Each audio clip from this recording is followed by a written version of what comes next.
अस्सलामुअलैकुम दिनोबल अकेडमी के नाज़रीन। आज हम इंशाल्लाह फ़र्स्ट ईयर मैथमेटिक्स का फ़र्स्ट चैप्टर को डिस्कस करेंगे। उसमें हम देखेंगे नंबर सिस्टम। चैप्टर का नाम है नंबर सिस्टम क्या होते हैं, किस तरह से नंबरों के सेट बनाए जाते हैं, और उसके बाद हम रैशनल और इर्रेशनल ये भी दो सेट हैं, इनको डिस्कस करेंगे। और इसके साथ प्रूव हम देखेंगे जो वेरी इंपॉर्टेंट है फर्स्ट ईयर में, कि इर्रेशनल नंबर को किस तरह से प्रूव किया जाता है। कोई भी इर्रेशनल नंबर आ जाए उसके बाद जो बच्चों को परेशानी होती है प्रॉपर्टी के ऊपर, वो आज हम इंशाल्लाह क्लियर करेंगे कि प्रॉपर्टी ऑफ रियल नंबर क्या है और प्रॉपर्टी ऑफ इक्वलिटी के ऊपर कौन सी प्रॉपर्टी जो है वो होल्ड करती हैं और इनइक्वलिटी की प्रॉपर्टी कौन सी हैं। और फिर बारी बारी हम इसको जो है वो एक्सरसाइज 1.1 में देखेंगे। तो शुरू करते हैं आप आज का अपना टॉपिक। हम नंबर सिस्टम। नंबर सिस्टम क्या चीज़ है कि जब इंसानियत का आगाज़ था, शुरू के अंदर जब ज़िंदगी की इब्तदा थी, तो लोग बहुत ज़्यादा अपने पास, जिस तरह फर्स्ट ईयर के पहले ही पेज के ऊपर मैथमेटिक्स जो है,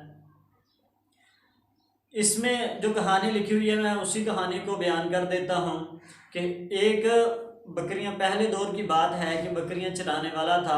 वो अपनी बकरियों को लेकर जो है वो जंगल की तरफ जाता, चराने के लिए चरागाहों में जाता, और जब वो वापस आता तो उसे पता नहीं चलता था कि कितनी बकरियां मेरी जो है आज वापस नहीं आई, तो कौन भेड़िया खा गया है और कितनी जो है वो, यानी कि कितनी मिस बकरियां हैं उसको पता नहीं चलता था।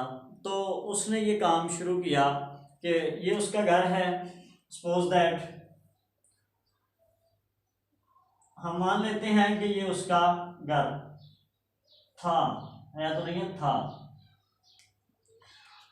अब जब वो बकरियां इधर से खोलता तो यहाँ वो पत्थर जमा करके बैठ जाता, इधर से वो अपनी बकरियों को खोल देता, तो इधर बैठकर वो पत्थर सारे के सारे जितने उसने जमा किए होते थे वो सारे पत्थर वो इसकी तरफ इस साइड पर फेंक देता। उधर से जैसे एक बकरी गुजरती वो पत्थर उठाता यहाँ पर फेंक देता, और सारे के सारे पत्थर वो इधर से इधर फेंक देता। और जब शाम को वापस वो आता तो यहाँ पर बैठकर पत्थर उधर फेंक देता।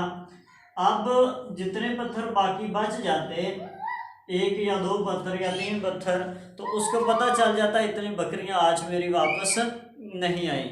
फिर ये एक मुश्किल काम है, ज़रूरत ईजाद की माँ है, तो उसने यूं करना शुरू कर दिया कि ज़मीन के ऊपर अब अगर उसके पास 500 बकरी है तो 500 पत्थर सुबह को इधर फेंकना, 500 उधर फेंकना, तो ये एक मुश्किल काम है। तो लिहाजा उसने आसानी तलाश की। आसानी क्या की कि उसने यहाँ बैठकर लाइनें लगाना शुरू कर दी। अब जितनी उसकी बकरियां थी उतनी वो लाइनें लगाता, शाम को कटिंग करता, जैसे बकरियां उसके घर में जाती, जितनी लाइनें बच जाती उसको पता चलता इतनी बकरियां आज मिस हैं, यानी कि आज वापस नहीं आई बकरियां।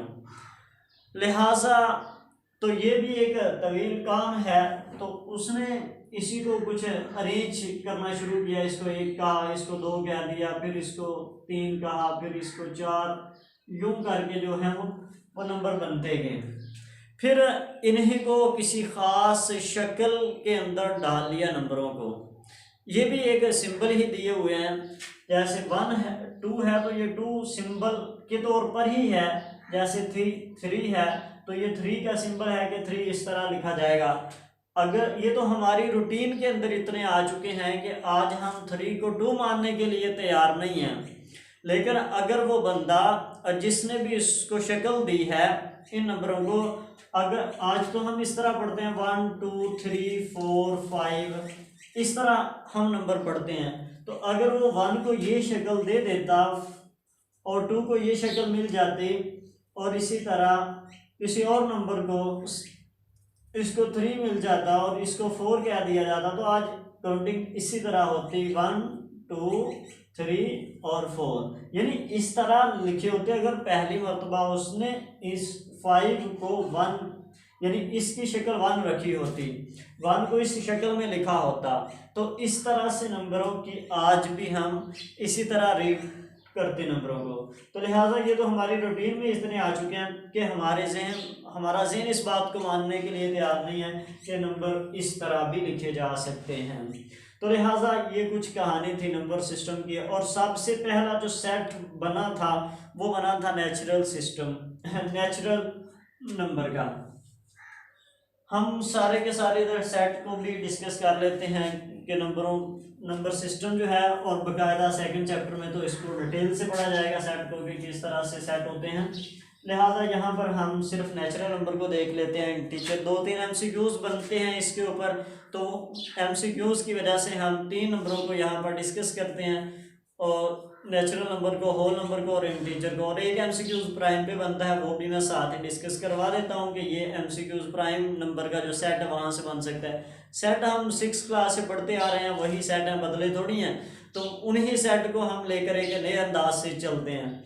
तो सबसे पहला जो सेट था वो था नेचुरल नंबर का सेट, जो 1 2 3, तो ये 6 क्लास में भी ऐसे ही है, और 7 और 8 तमाम क्लासों में जितने भी पहले हम पढ़ चुके हैं। 0 1 2, अगर नेचुरल में 0 शामिल किया जाए तो होल बन जाता है, और integer 0 +- 1 +- 2 +- 3 up to so on. और इसी तरह एक प्राइम नंबर का सेट है जो कि 1 तो नहीं है। प्राइम वो नंबर होते हैं जो 1 और जिसके 2 फैक्टर होते हैं, एक 1 होता है और एक इटसेल्फ, वो खुद नंबर फैक्टर बनता है, तो उसको कहा जाता है। जैसे 2, तो ये 2 और 1 ये ये 2 फैक्टर है, एक 2 है और एक 1 है, तो एक 2 बन जाता है। हम ये भी कहते हैं कि ऐसे नंबर होते हैं जो किसी दूसरे नंबर पर डिवाइड नहीं होते। तो एक 2 है, एक 3 5 7 और 11। यहाँ पर ये सेट ऑफ प्राइम लिखने का मकसद यहाँ पे ये है कि इसके ऊपर एमसीक्यूज है, इसके इन चारों के ऊपर एमसीक्यूज जो बन सकते हैं हम उनको डिस्कस करते हैं, इसलिए ये सेट लिखे हैं। ये बुक के अंदर भी एमसीक्यूज की कुछ इक्वेशन दी हुई है, और वो कहता है कि इसका जो सोल्यूशन सेट बनेगा वो किस सेट से बिलोंग करेगा।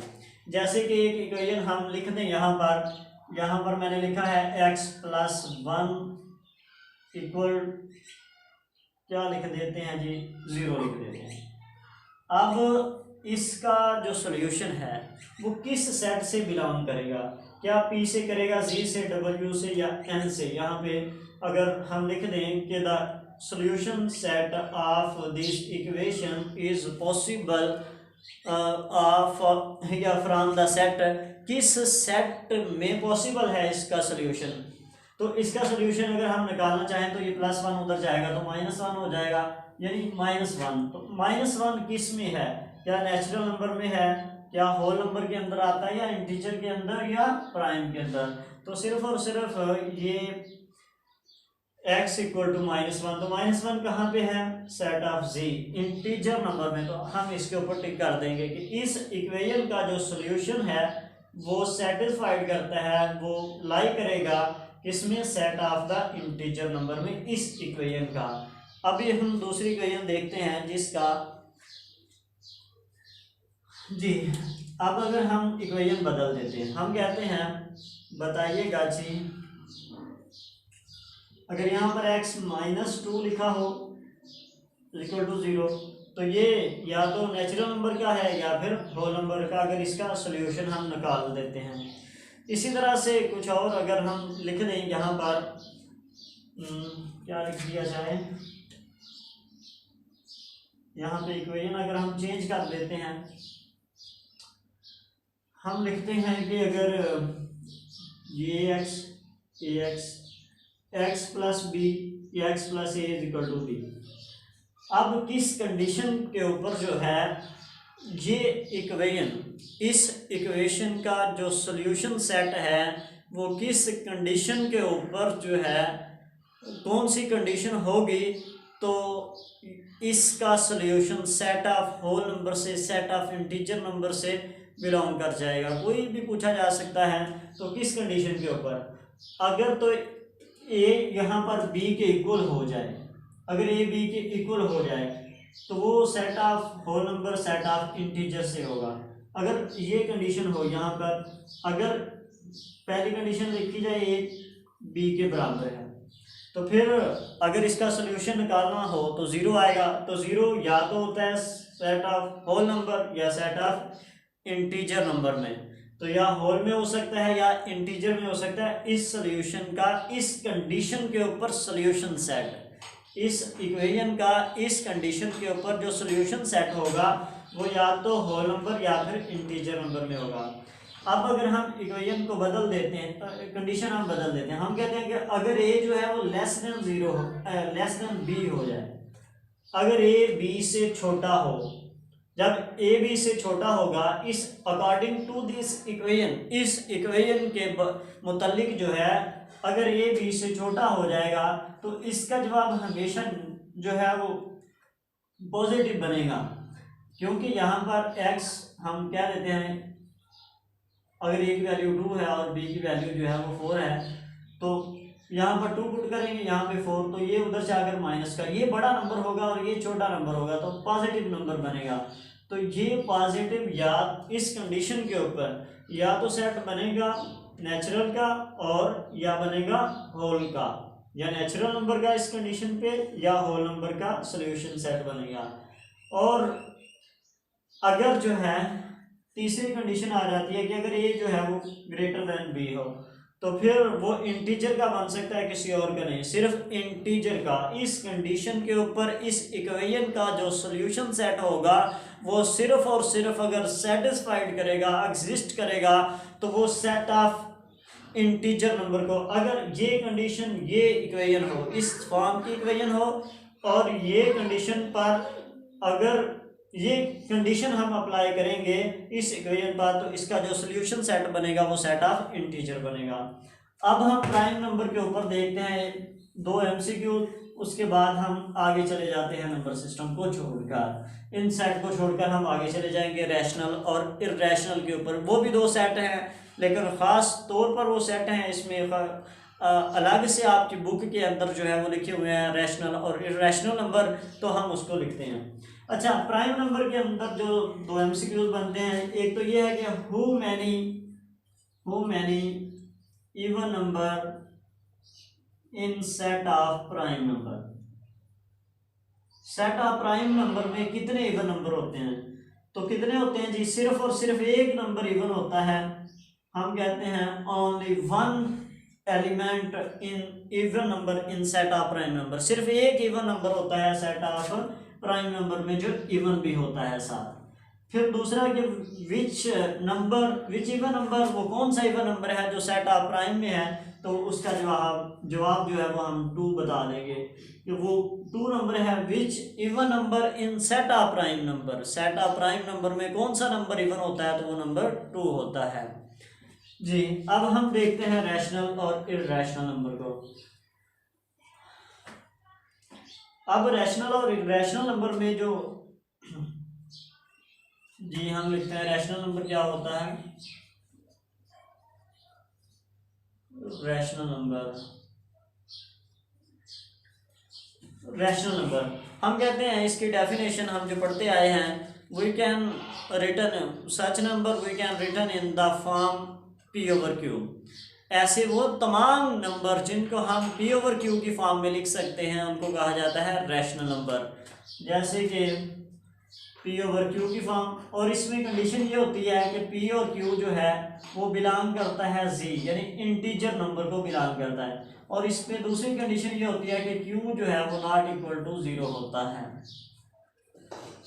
Q की वैल्यू कभी 0 नहीं होती, क्योंकि जब भी डिनोमिनेटर में 0 आएगा तो वो अनडिफाइंड हो जाता है। इसी वजह से 0 जो है ये एक रैशनल नंबर तो है, क्योंकि इसके ओवर में 1 तो मौजूद है, क्योंकि हम कहते ये हैं कि वो तमाम नंबर जिनको हम P/Q में लिख सकते हैं, we can written in the form, ये नहीं है कि जिनको लिखा गया या जो लिखे हुए हों, बल्कि जिनको हम लिख सकते हैं तो इसको लिखा जा सकता है P/Q। कंडीशन दोनों पूरी हो रही हैं, 0 भी सेट ऑफ इंटीजर से है और 1 भी सेट ऑफ इंटीजर से, यानी P और Q। इसमें दूसरी कंडीशन जो है वो कि P की वैल्यू 0 हो जाए तो कोई बात नहीं है, Q 0 नहीं होना चाहिए।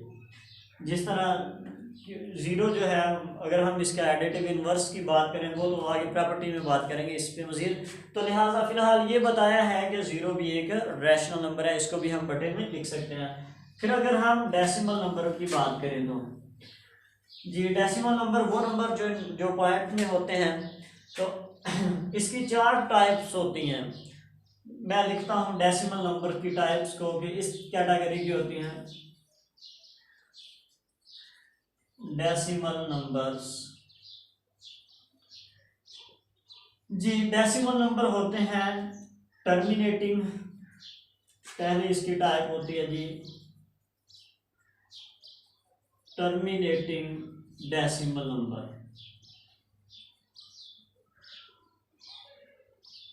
इसको समझ लें तो वो भी समझ आ जाएगा। ये टर्मिनेटिंग डेसिमल वो होते हैं कि पॉइंट के बाद जो डिजिट आते हैं वो अगर काउंटेबल हैं, अगर हम उनको गिन सकते हैं तो वो उसको हम कहेंगे ये टर्मिनेटिंग डेसिमल हैं। यानी कि अगर 3.6734, अब पॉइंट के बाद कितने डिजिट आ रहे हैं, 4 डिजिट आ रहे हैं, तो हम इसको काउंट कर सकते हैं, हम इनको गिन सकते हैं। ये फिनिट डिजिट हैं, तो इस महदूद डिजिट है तो इसको हम गिन सकते हैं, तो ये टर्मिनेटिंग डेसिमल। फिर इसके बाद नॉन टर्मिनेटिंग, इसी का दूसरा non terminating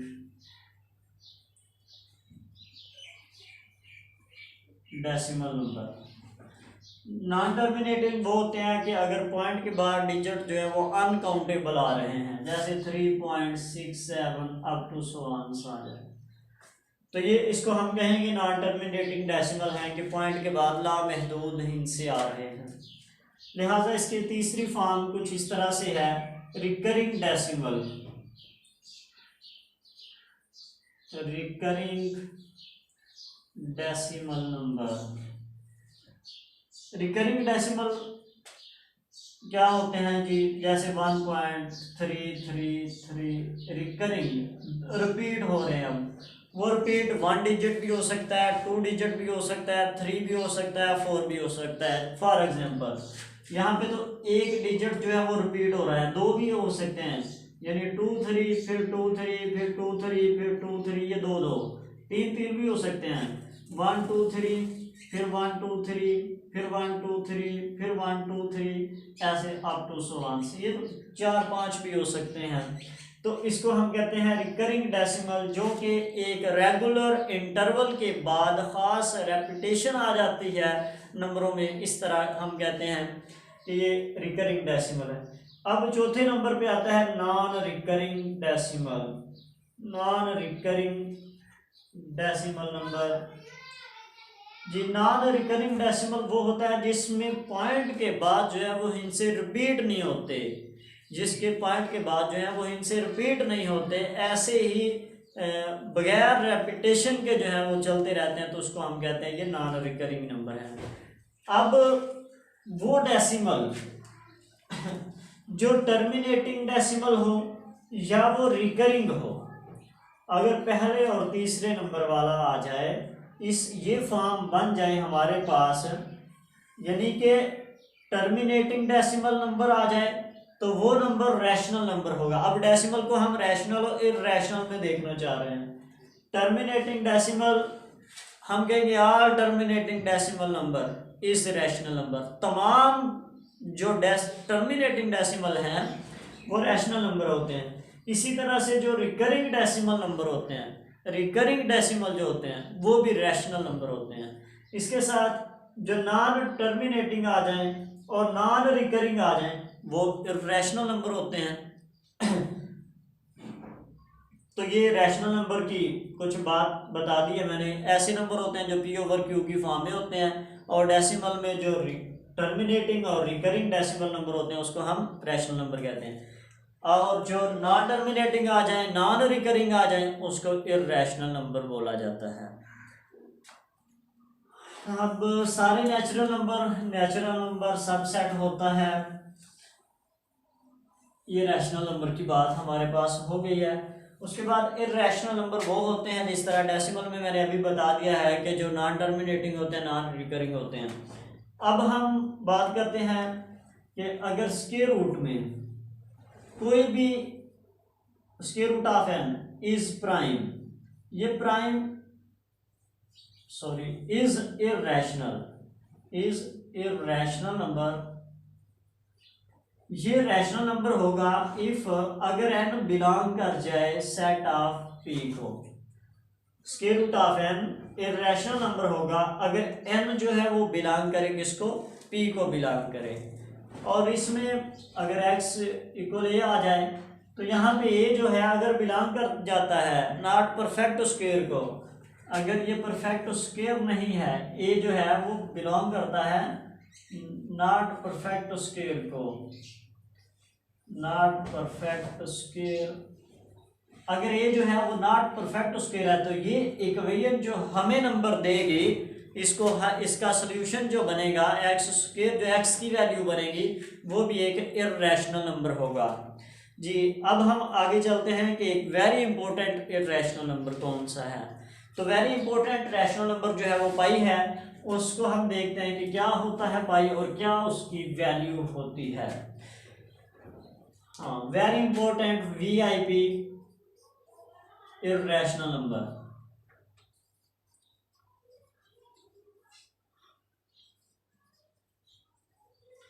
very important irrational number is pi, उसको कहा जाता है पाई, ये उसकी फॉर्म होती है, इस तरह उसको लिखा जाता है और उसकी अप्रॉक्सीमेटली, एग्जैक्टली नहीं, अप्रॉक्सीमेटली वैल्यू जो है हम 22/7 लिखते हैं या फिर 3.1475 इस तरह से लिखा जाता है। अब पाई क्या चीज है, पाई एक कांस्टेंट रेशियो है between the circumference of circle and diameter of circle. Circle का सर्कमफ्रेंस और डायामीटर, एक सर्कल है ये उसकी बाउंड्री जो है इसको बोला जाता है जी सर्कमफ्रेंस,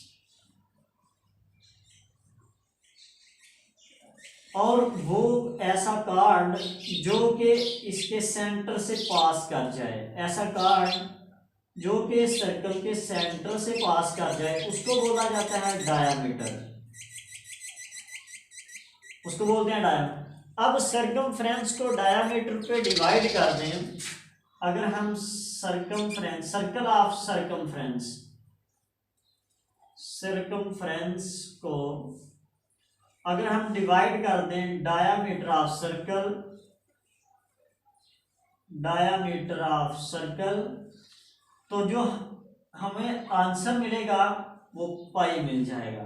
वो क्या मिलेगा, पाई, जो कि इररेशनल नंबर है।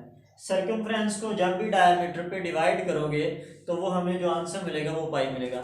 अब सर्कल जितना भी बड़ा हो, चाहे बड़ा सर्कल हो या चाहे छोटा सा सर्कल हो, जब भी आप इसके सर्कमफ्रेंस को इसके डायमीटर पे डिवाइड करोगे तो आंसर हमेशा 3 पॉइंट समथिंग बनेगा, जो कि हम एक खास नाम दे देते हैं जिसको पाई बोला जाता है जी। तो ये कुछ पाई क्या है, क्या चीज है, कांस्टेंट रेशियो है between the circumference and diameter. तो ये पाई एक इररेशनल नंबर है, वेरी इंपॉर्टेंट जी। MCQs के हवाले से पाई क्या होता है ये भी पता चल गया है जी। अब हम जाते हैं prove that, very important question, कि प्रूव करना है इररेशनल नंबर 2 आ जाए, स्क्वायर रूट ऑफ 3 आ जाए, square root of 5, square root of 7, कोई भी, तो एक ही मेथड के साथ वो सारे के सारे हल हो जाते हैं। अब हम देखते हैं कि किस तरह से प्रूव करते हैं स्क्वायर रूट ऑफ 2, यानी प्रूव करना है कि वाकईतन स्क्वायर रूट ऑफ 2 जो है वो एक इररेशनल नंबर है। हम लिखते हैं proof square root of 2 is an irrational number. हम बताना ये चाहते हैं कि स्क्वायर रूट ऑफ 2 वाकईतन एक इररेशनल नंबर है। तो हम इसको लेट कर लेते हैं सबसे पहले कि ये इररेशनल नहीं है, हम रैशनल प्रूव कर लेते, सब लेट कर लेते हैं, फर्ज कर लेते हैं। हम इसका सोल्यूशन लिखते हैं, let square root of 2 is a rational number. हमने सपोज लेट कर लिया, फर्ज कर लिया, मान लिया है कि स्क्वायर रूट ऑफ 2 जो है एक रैशनल नंबर है। जब रैशनल नंबर है तो by definition of rational number होते वो है जिनको हम पी ओवर क्यू की फॉर्म में लिख सकते हैं। तो जब ये रैशनल हमने मान ही लिया है तो फिर क्या दिक्कत है इसको पी ओवर क्यू फॉर्म में लिखने में, क्या परेशानी है? हम लिख सकते हैं इसको पी ओवर क्यू, क्योंकि हम मान चुके हैं, हम कह चुके हैं कि ये एक रैशनल नंबर है और हर रैशनल नंबर को पी ओवर क्यू की फॉर्म में लिखा जा सकता है। तो हम इधर लिखते हैं पी और क्यू पर कि ये वेरी लोएस्ट फॉर्म में है, इतनी है कि इसको मजीद आगे इसके फैक्टर नहीं बना सकते। हम कहते हैं where p and q, p q जो है वो आर या बोथ को प्राइम,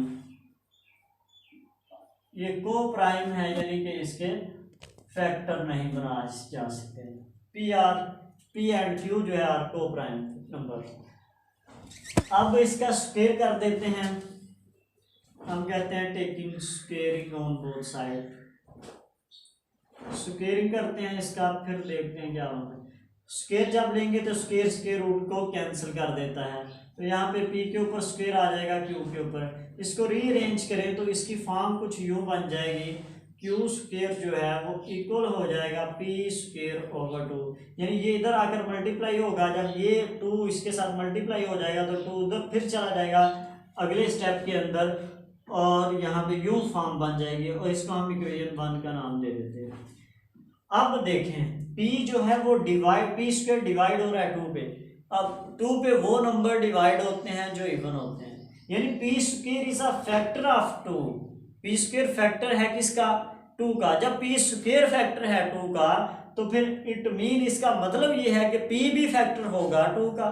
तो हम ये बात लिखते हैं, हम कहते हैं या ये इवन नंबर को डिवाइड करता है तो आप इवन भी लिख सकते हैं इसके लिए, और बाकियों के लिए तो आप ये लिखेंगे, जैसे 3 के लिए आप लिखोगे तो फिर तो वहां पे ये लिखना पड़ेगा कि P square is a factor of 3, क्योंकि वहां पे 3 पे अगर स्क्वायर रूट ऑफ 3 यहाँ पे लिख रहे हो तो फिर तो पी स्क्वायर जो है वो डिवाइड, क्योंकि वो इवन और ऑड नंबरों को डिवाइड करता है, तो फिर वहां पे लिखना पड़ेगा कि 3 जो है पी स्क्वायर डिवाइड करता है 3 को, यानी कि 3 फैक्टर है पी स्क्वायर का, ये बात हमें लिखना पड़ेगी वहां पर।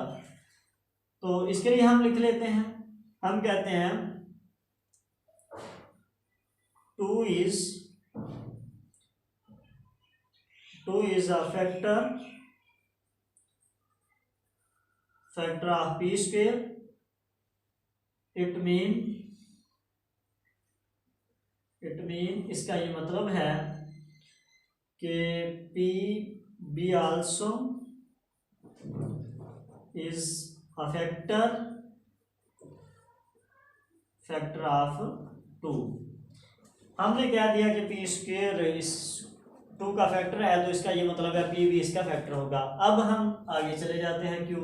अगर हमने यही बात क्यू के लिए भी प्रूफ कर दी तो पी और क्यू को प्राइम नहीं रहेगा। जब को प्राइम नहीं है तो फिर ये एक रैशनल नहीं है। जब रैशनल नहीं है तो फिर पक्की बात है ये क्या होगा, ये एक इररेशनल नंबर बन जाएगा।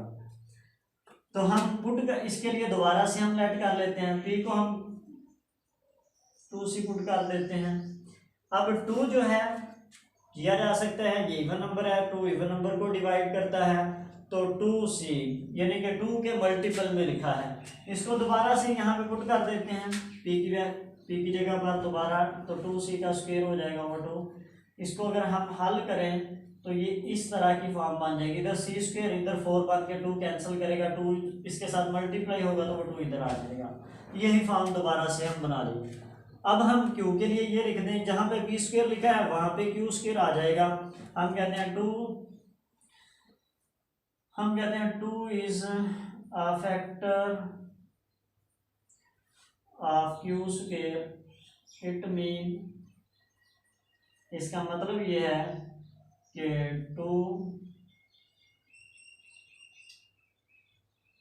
हम कहते हैं कि इसका मतलब ये है कि q, पहले तो q स्क्वायर का कहा है कि वो फैक्टर है, अब कहेंगे q भी also is a factor of 2। अब हम ये इसका रिजल्ट निकालते हैं।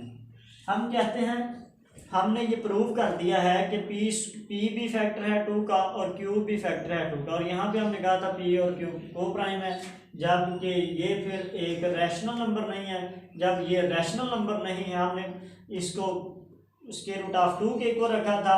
जब ये एक इर्रेशनल नंबर नहीं है तो फिर ये एक क्या होगा, ये एक इर्रेशनल। अब रैशनल नंबर ये नहीं है। अब जब रैशनल हमने माना था कि ये रैशनल है, तो हमने कहा था ये को प्राइम है, यानी इसमें कोई लोएस्ट फॉर्म में है, इसमें कोई फैक्टर मौजूद नहीं है। तो अब तो ये साबित हो रहा है कि इसमें फैक्टर 2 है, तो जिस वजह से ये बात गलत साबित हो गई है। हम कहते हैं कि हम इसको इक्वेशन 1 और इसको इक्वेशन नंबर 2, तो हम कहते हैं equation number by equation 1 and 2, equation 1 और 2 से पता चलता है कि 2 इज फैक्टर्स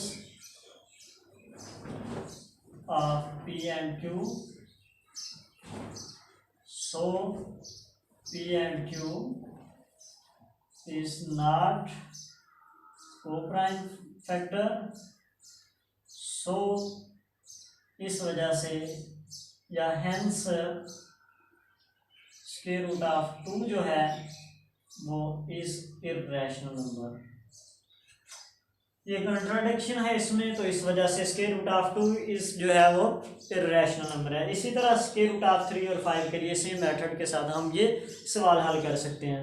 अब हम चलते हैं अपनी प्रॉपर्टी की तरफ, प्रॉपर्टी ऑफ रियल नंबर, जो कि बच्चों को बहुत ज़्यादा परेशानी होती है और 9th क्लास में भी प्रॉपर्टीज़ लिखी हुई हैं, लेकिन वहाँ पर इतनी तवज्जो के साथ नहीं पढ़ी जाती और ना ही पढ़ाई जाती हैं। लिहाजा अब हम डिटेल के साथ, तफसील के साथ और इंतहाई आसान प्रॉपर्टियाँ हम देखते ही पता चलता है कि ये प्रॉपर्टी कौन सी लिखी हुई है।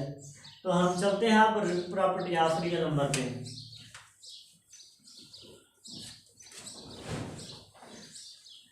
जी क्या है प्रॉपर्टी ऑफ रियल नंबर? जी हम लिखते हैं प्रॉपर्टीज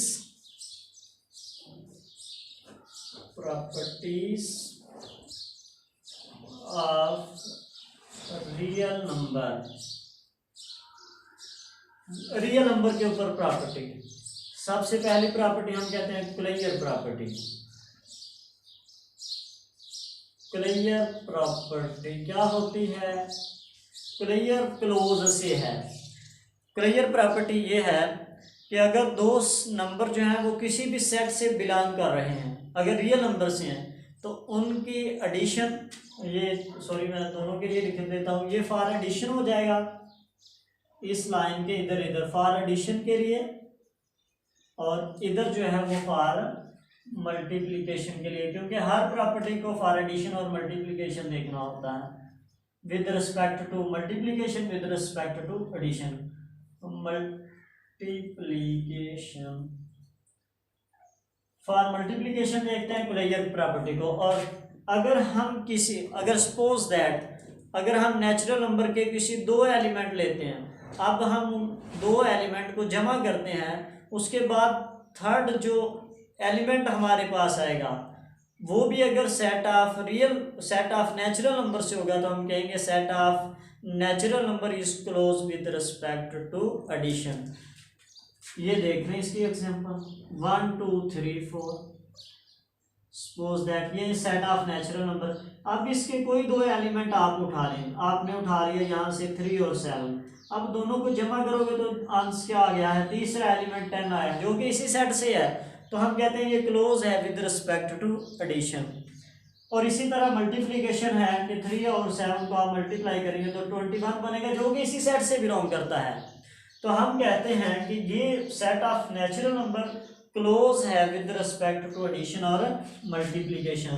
तो इसको किस तरह से लिखा जाएगा? रियल नंबर के ऊपर लिखना है तो हम कहते हैं ए और बी जो है फॉर ऑल, ये वाला सिंबल जो है एमसीक्यूज में भी फॉर ऑल, सब के लिए हम कहते हैं फॉर ऑल ए और बी जो है वो बिलोंग करता है किसको? रियल नंबर को। तो क्लेयर प्रॉपर्टी एडिशन के तहत ये होगा कि ये जमा बी भी बिलोंग कर जाएगा किसको? रियल नंबर को। इसी तरह क्लेयर प्रॉपर्टी को हम मल्टीप्लिकेशन में देखते हैं, तो इसमें हम नहीं लिखते क्लेयर प्रॉपर्टी, ये लिखा हुआ है फॉर मल्टीप्लिकेशन फॉर ऑल ए और बी बिलोंग करता है रियल नंबर को, तो ए मल्टीप्लाई बी भी बिलोंग कर जाएगा रियल नंबर को। तो ये फॉर मल्टीप्लिकेशन और फॉर एडिशन के लिए क्लोजर प्रॉपर्टी है। इसके बाद जो प्रॉपर्टी आती है हमारे पास वो है कमोटेटिव प्रॉपर्टी। कोई भी लिखी जा सकती है, कमोटेटिव लिखने, एसोसिएटिव। कमोटेटिव प्रॉपर्टी हम लिखते हैं। कमोटेटिव प्रॉपर्टी क्या होती है? इसका मतलब है कम्यूट करना, बदलना। कमोटेटिव यानी कि इसमें दो नंबरों पे डिफाइन है और इसमें नंबरों की जगह को तब्दील कर लिया जाता है, नंबर की पोजीशन को बदल लिया जाता है।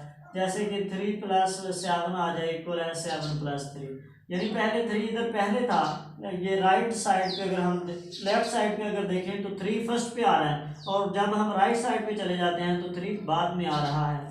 तो नंबर की पोजीशन को चेंज किया है, बाकी और किसी को नहीं चेंज किया। तो ये विद रिस्पेक्ट टू एडिशन और मल्टीप्लिकेशन लिखते हैं।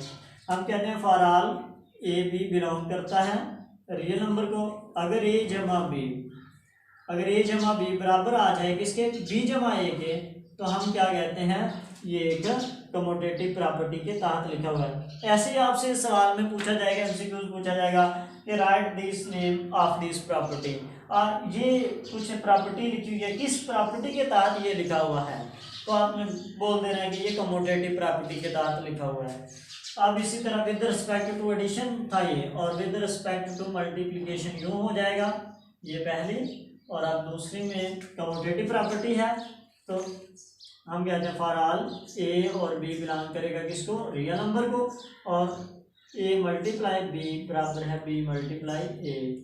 तो ये ज़रब के लिए हो गया फॉर एडिशन, फॉर मल्टीप्लिकेशन। अब तीसरी प्रॉपर्टी जो हमारे पास आती है वो है एसोसिएटिव, एसोसिएटिव प्रॉपर्टी। हम कहते हैं एसोसिएटिव प्रॉपर्टी जो होती है, एसोसिएटिव प्रॉपर्टी में नंबरों की पोजीशन को नहीं बदलना, नंबरों की जगह को चेंज नहीं करना, बल्कि हमने चेंज किसको करना है। इसमें 3 नंबर होते हैं, एसोसिएटिव में 3 नंबर होते हैं, ए जमा बी जमा सी। तरतीब लेफ्ट और राइट दोनों साइड पर सेम रहती है। बदलता क्या है कि अगर इधर पहले 2 नंबरों पे ब्रैकेट है, अगर लेफ्ट हैंड साइड पर पहले 2 नंबरों पे ब्रैकेट है, तो राइट साइड पर आखिरी 2 नंबरों पे ब्रैकेट चली जाएगी। अगर इधर जमा है तो विद रिस्पेक्ट टू एडिशन, अगर इधर ज़रब आ रही है दोनों जगह पर, तो फिर विद रिस्पेक्ट टू मल्टीप्लिकेशन, यानी यूं बात यूं आ रहा है, ए बी और सी यूं करके, अगर यहाँ पे ज़रब लिख भी लें तो कोई इशू नहीं है, ए मल्टीप्लाई बी और मल्टीप्लाई सी यूं करके। तो ये एसोसिएटिव प्रॉपर्टी है, ये विद रिस्पेक्ट टू एडिशन और ये विद रिस्पेक्ट टू मल्टीप्लिकेशन भी हम देख रहे हैं साथ साथ ही। अब हम चलते हैं 2 प्रॉपर्टी की तरफ जो कि इंतहाई अहम है। एक है एडिटिव प्रॉपर्टी, एडिटिव आइडेंटिटी, और एडिटिव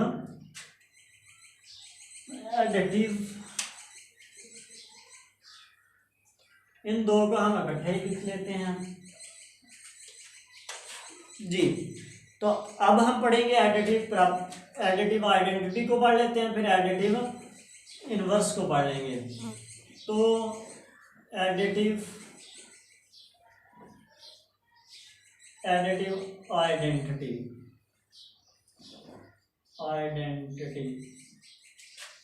और दूसरा है मल्टीप्लिकेटिव आइडेंटिटी,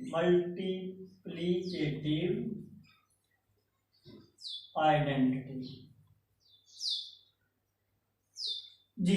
तो एडिटिव आइडेंटिटी क्या होती है? अब कोई नंबर है, एडिटिव आइडेंटिटी हम कहते हैं फॉर ऑल ए बिलोंग करता है रियल नंबर को।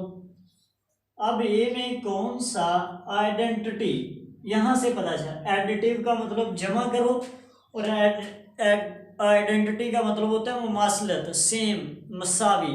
तो कौन सा नंबर ऐसा है कि ए में वो जमा कर दिया जाए लेकिन ए में कोई फर्क ना आए? वो कौन सा नंबर है कि ए में वो ऐड भी कर दिया जाए लेकिन उसमें कोई फर्क नहीं आ रहा, वो सेम रहता है, आइडेंटिटी रहता है। तो उसमें सिर्फ और सिर्फ 0 ही है, एक ऐसा नंबर है कि जिसको हम इसमें जमा कर दें कि यानी जीरो कोई चीज़ नहीं है, जीरो कुछ भी नहीं है। अगर आप कहो कि मेरे पास जीरो पैसे हैं तो मतलब कोई रुपया आपके पास नहीं है, खाली जेब है आपकी। तो ऐसे ही कि इसमें कोई चेंज ना आए, आप इसमें कुछ ऐसा नंबर ऐड कर दें कि उसमें कोई चीज़ ना बदले, वो सेम वही नंबर है, तो इसको हम क्या बोलते हैं, एडिटिव आइडेंटिटी। और इसी तरह मल्टीप्लिकेटिव आइडेंटिटी कि कौन सा नंबर ऐसा है कि हम इसको मल्टीप्लाई कर दें किसी नंबर के साथ कि आंसर फिर वही रहे। तो अगर तो जीरो लिखेंगे तो ये गलत बात हो जाएगी, क्योंकि जीरो को अगर जब ए से हम मल्टीप्लाई करते हैं तो फिर हमारे पास जो आंसर आ जाता है वो जीरो आता है। तो लिहाजा हमें यहाँ पे जीरो नहीं बल्कि वन लिखना पड़ेगा, क्योंकि वन को किसी भी नंबर से आप मल्टीप्लाई करते हो तो आंसर दोबारा से वही नंबर आ जाता है। तो ये ए मल्टीप्लाई वन ए हो जाता है। तो इसको हम कहते हैं मल्टीप्लिकेटिव आइडेंटिटी, और ये एडिटिव आइडेंटिटी आ जाती है। इसी के साथ हम देख लेते हैं एडिटिव इनवर्स और मल्टीप्लिकेटिव इनवर्स।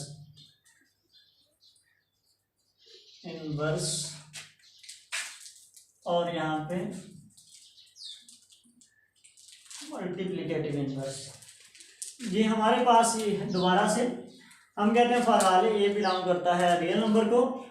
तो इनवर्स पहले तो ये समझ लें कि इनवर्स होता क्या है। इनवर्स कहते हैं उसके अक्स को, उलट को कहा जाता है। अब एडिटिव इनवर्स और मल्टीप्लिकेटिव इनवर्स दो तरह का होता है। जब हम किसी नंबर के एडिटिव इनवर्स करते हैं तो हम नंबर के सिंबल को चेंज कर देते हैं, और जब हम किसी नंबर का मल्टीप्लिकेटिव इनवर्स करते हैं तो तब हम नंबर का यानी कि डिनोमिनेटर जो होता है उसका रेसिप्रोकल ले लेते हैं, सादा ज़बान, यानी डिनोमिनेटर को नॉमिनेटर और नॉमिनेटर को डिनोमिनेटर बना लेते हैं। तो एडिटिव इनवर्स में क्या किया जाता है, जैसे 7 लिखा हुआ हो तो हमें मुझे कोई ये कहे कि इसका एडिटिव इनवर्स लिखें तो मैं -7 है, यानी सिंबल जो होता है उसको साइन वो बदल दिया जाता है। अगर यहाँ पे 4 आ जाता है तो -4 इसका होगा, अगर -3 होगा तो इसका +3 आ जाएगा। ये एडिटिव इनवर्स है।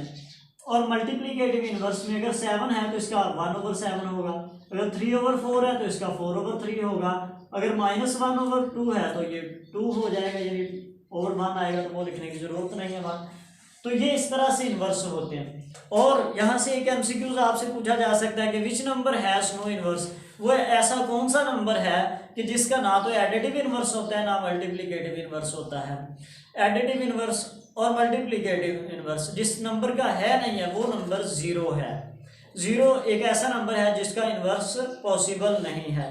Which number has no inverse, तो नंबर क्या है, जीरो है। एडिटिव इस वजह से नहीं है क्योंकि ये न्यूट्रल है, इसके साथ कोई सिंबल नहीं है। जीरो का एडिटिव इन्वर्स जीरो, और क्योंकि अलामत इसके साथ कोई नहीं है तो एडिटिव इन्वर्स में तो सिंबल बदला जाता है, इस वजह से इसका इन्वर्स नहीं है एडिटिव। और मल्टीप्लिकेटिव इन्वर्स में इसको चेंज किया जाता है, यानी डिनोमिनेटर होता है उसको डिनोमिनेटर बनाया जाता है। तो ये इस तरह से, जो कि मैथमेटिक में अनडिफाइंड है, ये अनडिफाइंड नंबर है, इस वजह से 1/0 इन्फिनिटी को अप्रोच करता है, इस वजह से इसका इन्वर्स नहीं है। तो लिहाजा कहाँ से कहाँ बात निकल गई, हम दोबारा से आते हैं अपनी पहली बात के ऊपर।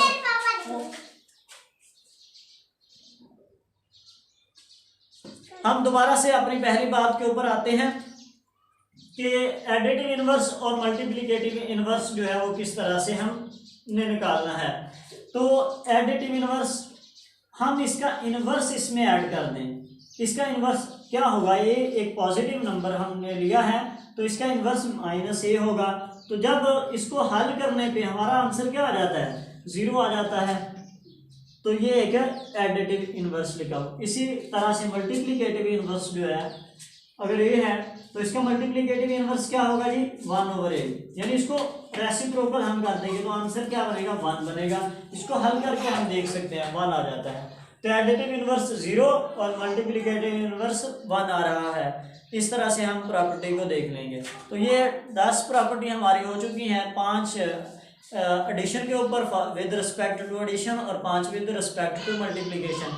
सबसे पहले हमने क्लियर प्रॉपर्टी को देखा, कमोटेटिव, एसोसिएटिव, एडिटिव आइडेंटिटी और एडिटिव इनवर्स को। अब हम डिस्ट्रीब्यूटिव लॉ देखते हैं। क्या होता है डिस्ट्रीब्यूटिव लॉ, क्या होता है। जी डिस्ट्रीब्यूट का मतलब है तकसीम कर देना। Distributive law. जी डिस्ट्रीब्यूटिव लॉ कुछ इस तरह से है कि अगर ए बी जो है, A B for all belong कर रहे हैं, ए बी सी बिलोंग करते हैं किसको, रियल नंबर को।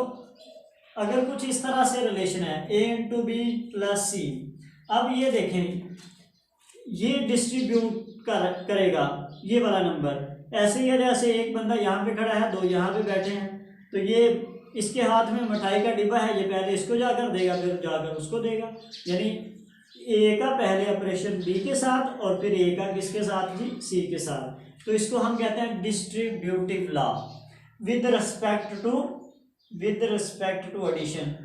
और ये लेफ्ट भी होता है राइट भी होता है। अब ये लेफ्ट है, अगर ये यहाँ से हटाकर यहाँ पे लिख दिया जाए तो ये हो जाएगा फिर right distributive law with respect to addition.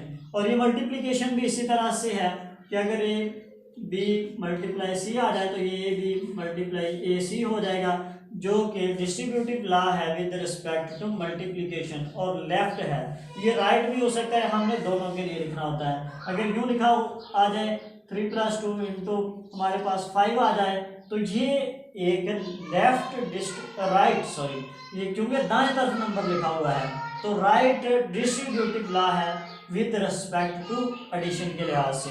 तो ये हमारी और जिस भी सेट के ऊपर ये सारी की सारी प्रॉपर्टी होल्ड कर जाती है, 5 जो पहले हमने डिस्कस की हैं विद रिस्पेक्ट टू एडिशन और मल्टीप्लिकेशन और ये डिस्ट्री, उसको फील्ड कहा जाता है। तो लिहाजा ये एमसीक्यूज की बात है। हम इस आगे चले जाते हैं। प्रॉपर्टी ऑफ इक्वलिटी, पहले था रियल नंबर, अब है इक्वलिटी के ऊपर कौन सी प्रॉपर्टी होल्ड करते हैं। हम एक्सरसाइज में ये बातें पढ़ेंगे, इस वजह से हमको ये लिखना पड़ रहा है, तो हम जल्दी लिखते हैं। अब प्रॉपर्टी ऑफ इक्वलिटी, इक्वलिटी के ऊपर जो प्रॉपर्टी हमारी है वो कौन सी है।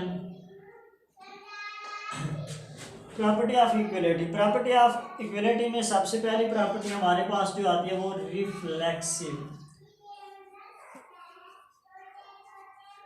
रिफ्लेक्सिव प्रॉपर्टी जो है वो इस तरह से है कि अगर ए बिलोंग करता है रियल नंबर को, फॉर ए बिलोंग करेगा रियल नंबर को, तो ए इक्वल आ जाए ए के, या बी इक्वल आ जाए बी के, या 2 इक्वल आ जाए 2 के, 3 इक्वल होता है 3 के, 1 इक्वल होता है 1 के।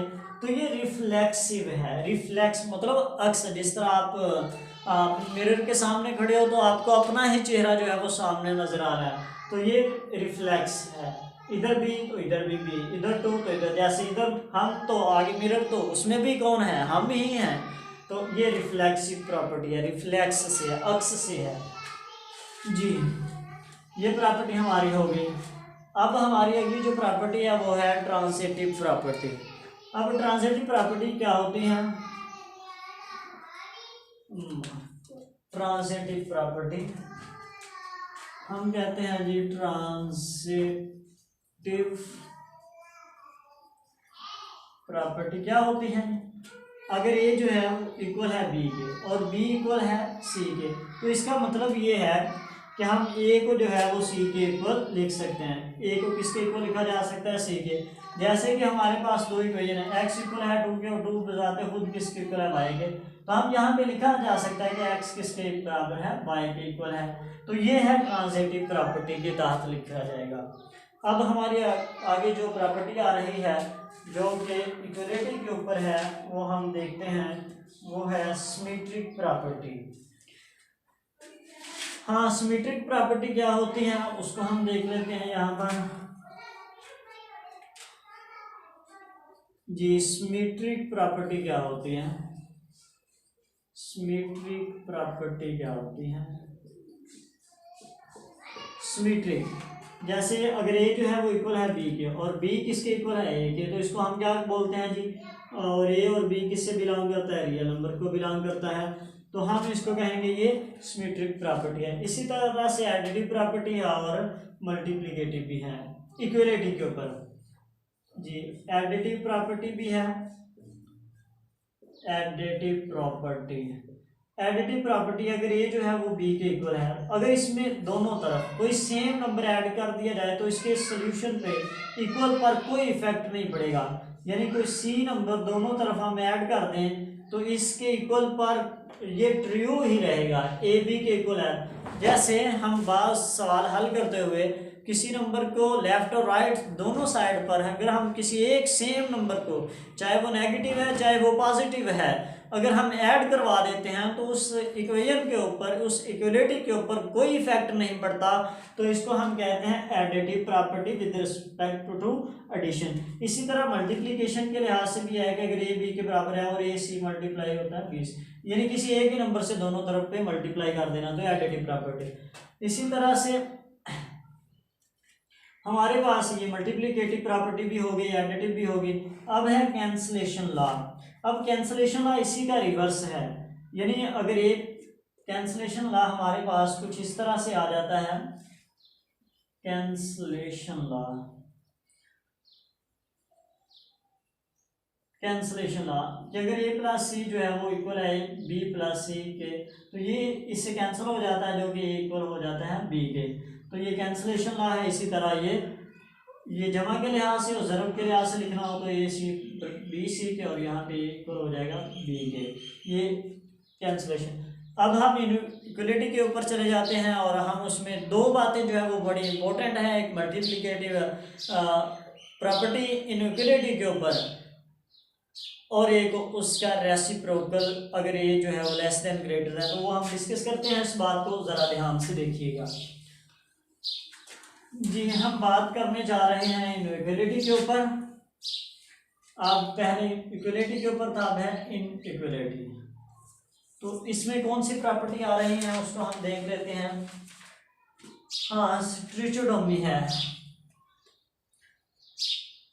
ट्रिचोटोमी के ऊपर लिखी हुई बात।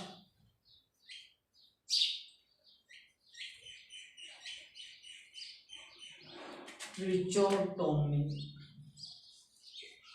प्रॉपर्टी है जी। ट्रिचोटोमी प्रॉपर्टी क्या होती है, इसके ऊपर तीन यानी तीन कंडीशन होती हैं एक नंबर की दूसरे नंबर के लिहाज से। या तो जैसे ये पॉइंटर इस पॉइंटर के लिहाज से, ये पॉइंटर इसके लिहाज से या तो इक्वल होगा या इससे छोटा होगा या इससे बड़ा होगा। है तो ये इक्वल है, लेकिन मे भी हो सकता है कि या इससे क्या हो जाए छोटा या इससे बड़ा या इसके इक्वल हो जाए। तो हम लिखेंगे ए बी अगर बिलोंग करता है रियल नंबर को फारा, तो या तो ए बी से के बराबर होगा या ए बी से छोटा होगा या ए बी से क्या होगा ग्रेटर होगा। तो ये ट्रिचोटोमी प्रॉपर्टी लिखी हुई है। इसके साथ ही हम देखते हैं ट्रांजिटिव प्रॉपर्टी। तो ट्रांजिटिव हम रियल नंबर पे भी देख चुके हैं, जो कि हमारे पास ट्रांजिटिव का मतलब ये था कि अगर ए जो है वो बी के बराबर है और बी जो है वो सी के बराबर है, तो इसका मतलब ये है कि ए सी के बराबर होता है। इसमें क्या देखेंगे ट्रांजिटिव को, हम देखते हैं ट्रांजिटिव प्रॉपर्टी को कुछ यूं। ट्रांजिटिव प्रॉपर्टी हमारे पास है अगर ए बी से बड़ा है और बी फिर किससे बड़ा है, बी सी से बड़ा है। अगर ए बी से बड़ा है और बी सी से बड़ा है तो इसका मतलब ये है ए जो है वो बड़ा होगा किससे, सी से। तो ये एक ट्रांजिटिव प्रॉपर्टी लिखी हुई है। एडिटिव प्रॉपर्टी इसके साथ, जिसका मतलब यही होता है एडिटिव प्रॉपर्टी में कि अगर कोई एडिटिव प्रॉपर्टी में अगर ये जो है वो ग्रेटर है बी से, अगर कोई नंबर इसमें आप ऐड कर देते हो, सेम नंबर आप अगर ऐड कर देते हो यहाँ पर सी दोनों तरफ, तो ये इस साइन के ऊपर, इस इनइक्वलिटी के ऊपर कोई इफेक्ट नहीं पड़ेगा सेम नंबर को ऐड करने पर। यानी ए अगर ग्रेटर बी है तो ए प्लस सी भी ग्रेटर ही होगा बी प्लस सी से। और अगर इसी तरह लेस देन के लिए है, अगर ए लेस देन बी है तो इसमें कोई नया नंबर आ जाए सी तो वो लेस ही रहेगा बी प्लस सी से। ये बात हमारी हो गई इसके लिए। और मल्टीप्लिकेटिव के लिए भी यही है, उसमें ज़रा कंडीशन बना लेते हैं कि सी ग्रेटर देन 0 और हाँ, ये हमारी बात ट्रांजिटिव प्रॉपर्टी पर, ट्रिचोटोमी और एडिटिव प्रॉपर्टी पर हो गया। ये इनइक्वालिटी की प्रॉपर्टी लिख रहे हैं। अब हम लिखते हैं मल्टीप्लिकेटिव के लिए। हम कहते हैं मल्टीप्लिकेटिव प्रॉपर्टी,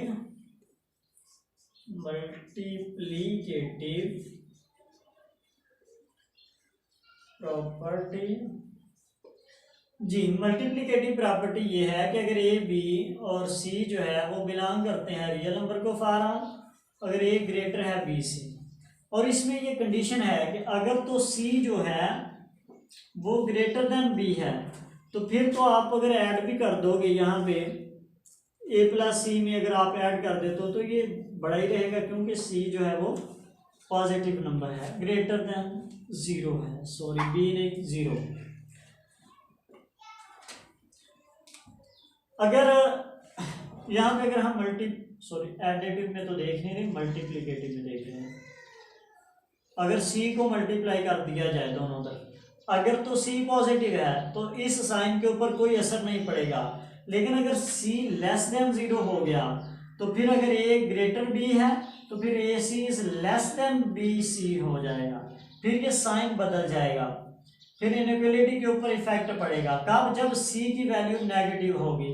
कैसे? जैसे हम देखते हैं 2 जो है वो बड़ा होता है किसी 1 से, अब किसी नेगेटिव नंबर से हम मल्टीप्लाई करते हैं, सी इज लेस देन जीरो की बात करते हैं, किसी नेगेटिव नंबर से हम सी को रख लेते हैं -2, अब 2 -2 और इधर भी 1 -2 आ जाएगा मल्टीप्लाई, ये -4 इज ग्रेटर देन -2, तो ये तो गलत बात लिखी है कि -2 ग्रेटर है -2 से, हालांकि -4 जो है वो इज लेस देन, ये लेस देन में साइन चेंज हो जाएगा, क्यों बन जाएगा।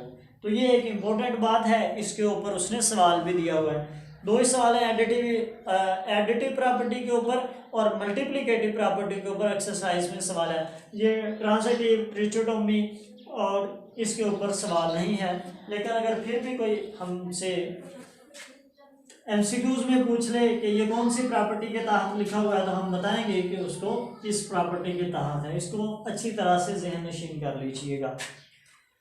अब हम चलते हैं जी एक और प्रॉपर्टी, अगर ये जो है मल्टीप्लिकेटिव के ऊपर ही, अगर ए बी से बड़ा है तो जो इसका रेसिप्रोकल बनेगा वो ग्रेटर हो जाएगा 1/b से। अगर ये लेस देन है b से तो जब इसको उल्टा करेंगे तो ये ग्रेटर देन 1/b हो जाएगा। अगर ये बड़ा है b से तो जब इसको हम उल्टा करेंगे तो ये लेस देन हो जाएगा 1/b से। तो ये बात, ये इसके तहत उसने हमें एक्सरसाइज में पूछा हुआ है। अब हम चलते हैं अपनी एक्सरसाइज 1.1 के ऊपर और उसके हम सवाल देखते हैं, फर्स्ट और सेकंड, फिर उसके बाद हम थर्ड और फोर्थ की तरफ जाएंगे। तो हम इसमें सवाल देखते हैं। एक्सरसाइज 1.1 के 4 पार्ट हैं जिसमें हम बारी बारी सबको हल करते हैं। जी हमारी एक्सरसाइज है। अब जी हम लिखते हैं एक्सरसाइज 1.1।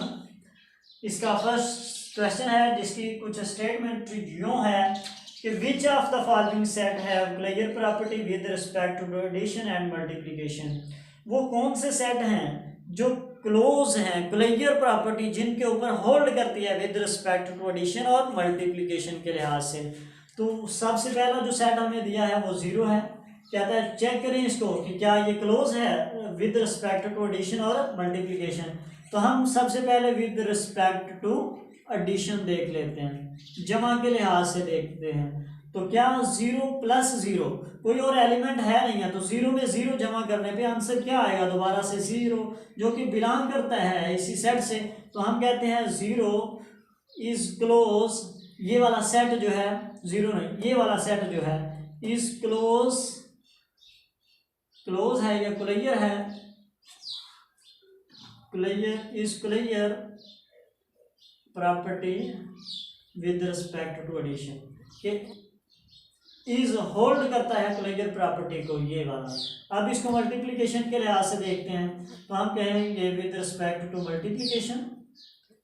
तो 0 को मल्टीप्लाई कर दें 0 से तो आंसर 0, जो कि बिलोंग करता है गिवन सेट से। तो हम कहेंगे कि ये वाला set is clear property hold with respect to multiplication.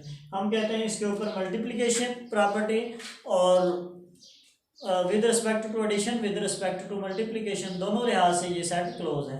अब हम दूसरा देख लेते हैं इसका सेकंड पार्ट जो कि 1 लिखा हुआ है। एक सेट है, इसको हम क्लोज देखना चाहते हैं, तो 1 में विद रिस्पेक्ट टू एडिशन के लिहाज से, विद रिस्पेक्ट टू एडिशन के लिहाज से, जमा के लिहाज से देखना चाहते हैं। तो इसमें 1 में अगर 1 जमा कर दिया जाए, ऐड कर दिया जाए, 2 बन जाएगा, जो कि इस गिवन सेट से बिलोंग नहीं करता 2, जो कि इस सेट का ये एलिमेंट है नहीं है, जिसकी वजह से हम कहेंगे गिवन सेट जो है यानी 1 और 1 is not close with respect to addition with respect to addition. आप इसको मल्टीप्लिकेशन के लिहाज से देखते हैं, for multiplication with respect to multiplication यानी ज़रब के लिहाज से आप 1 को 1 से मल्टीप्लाई करें तो 1 आता है, जो कि बिलोंग करता है इस सेट से, तो हम कहेंगे कि 1 is close with respect to multiplication. ये एडिशन के लिहाज से क्लोज नहीं है और ये मल्टीप्लिकेशन के लिहाज से क्लियर प्रॉपर्टी इसके ऊपर होल्ड करती है। अब हम करते हैं अपना थर्ड और फोर्थ पार्ट, फिर उसके बाद हम सेकंड क्वेश्चन पे चले जाएंगे और वहां पर हम कुछ प्रॉपर्टी को देखेंगे। जी, इस सवाल को हम हल करते हैं 0 और 1, 0 और -1। हम देखना चाहते हैं ये क्लोज है कि नहीं, तो इसके लिए हम टेबल बनाएंगे जो कि एक आसानी के लिए बनाया जा सकता है। हम देखना चाहते हैं विद रिस्पेक्ट टू एडिशन के लिहाज से, इसके लिए हम टेबल बनाते हैं।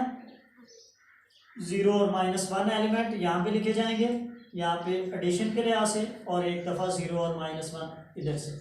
अब 0 प्लस 0 0 होता है, 0 प्लस -1 -1 है, -1 प्लस 0 -1 है, -1 प्लस -1 तो ये -2 आएगा।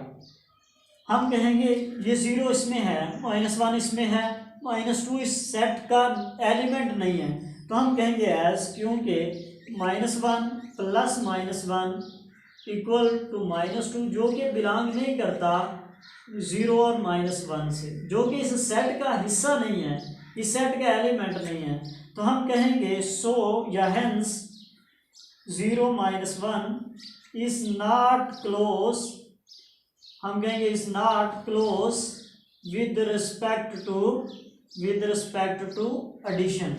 एडिशन के लिहाज से ये क्लोज नहीं है।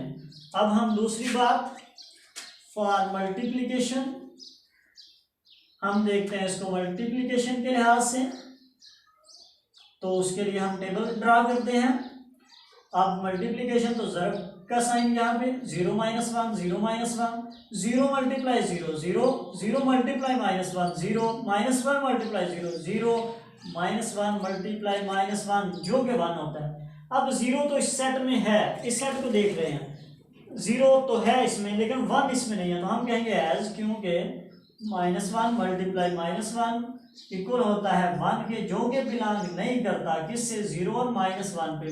1 इसमें नहीं है, -1 तो है, 1 नहीं है पॉजिटिव, तो अब हम कहेंगे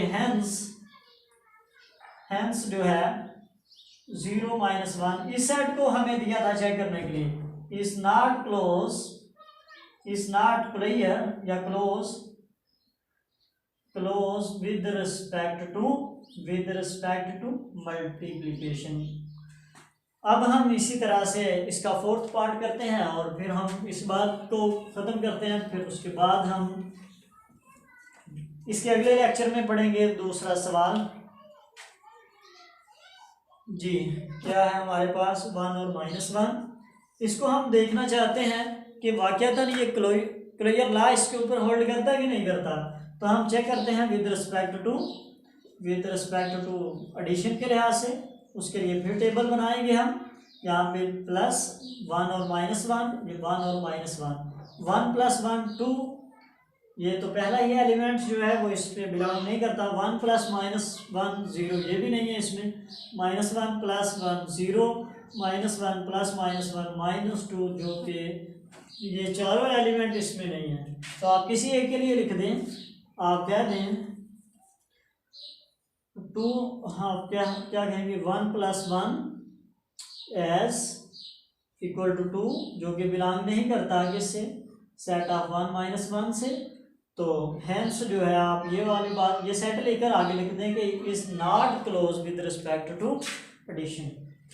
अब हम इसको मल्टीप्लिकेशन के लिहाज से चेक करते हैं, तो उसके लिए भी टेबल ड्रा करना पड़ेगा हमें कोई मल्टीप्लिकेशन के लिहाज से। तो 1 × 1 1, 1 - 1 -1 और फिर ये +1 हो जाएगा। अब 1, ये सारे चारों एलिमेंट इसमें मौजूद हैं, यानी 2 ही हैं, वो तो सेम ही है, ये और ये सेम है, तो ये दोनों एलिमेंट इस सेट में है। तो हम कहेंगे कि सेट जो है वो इस क्लोज, हम कहेंगे all the element belong to given set. Hence जो है आप सिंपल ये भी लिख सकते हो कि 1 - 1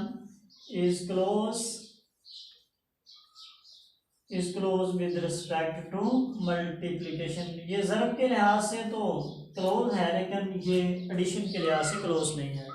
तो आज का इतना ही, फिर अगले लेक्चर में हम दूसरा, तीसरा और चौथा सवाल डिस्कस करेंगे, और कोई सवाल पूछना हो तो कमेंट में हमें बताइएगा, और इसके बारे में हम इंशाल्लाह रहनुमाई करेंगे। अल्लाह हाफिज़।